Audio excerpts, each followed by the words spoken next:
The Mormons are back. It's one of Broadway's funniest and best-loved musicals, and one of the rising young stars of the Book of Mormon is Kevin Clay, and he is this week's Fresh Face. Hi, I'm Kevin Clay, and I play Elder Price in the Book of Mormon.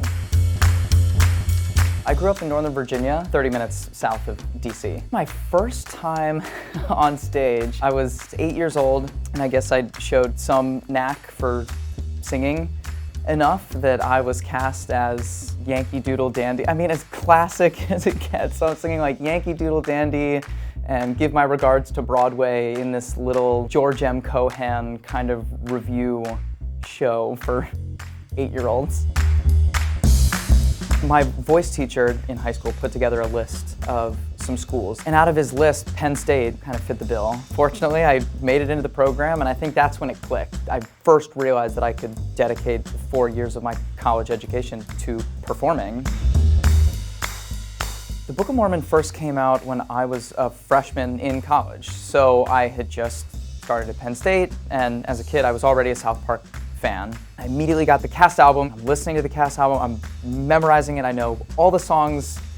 I'm obsessed. I love it. But naturally, the way that a lot of Broadway shows go, except for the occasional Phantom or Wicked or whatever, you know, I'm 18 years old and I'm going, oh, there's no way that this show is still going to be happening by the time I graduate. I was like, this was my perfect show, and I missed it. 5 years later, I get a call to just come in, you know, one for the books, another clean-faced boy like me in there to just have in the roster, I guess. Luckily, a slot was opening up on the tour. That sort of kickstarted my now 6-year journey with the show.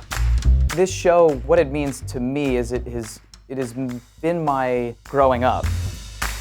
I very much feel like I started out the show as a kid. I became a standby for Elder Price and sort of sitting backstage each night and letting some of those responsibilities kick in, and then eventually taking over as Elder Price is madness. My face is on double-decker buses in London. You know, I'm on one of the posters right outside the theater, like the Broadway theater, and it's a dream. Being in a comedy right now is really important. Despite any of the, you know, adult humor or the crassness or whatever, the show for me is a really hopeful show, and is a show that is just teeming with positivity. So I think it's really special to be a part of a show that is, I mean, it's just genius.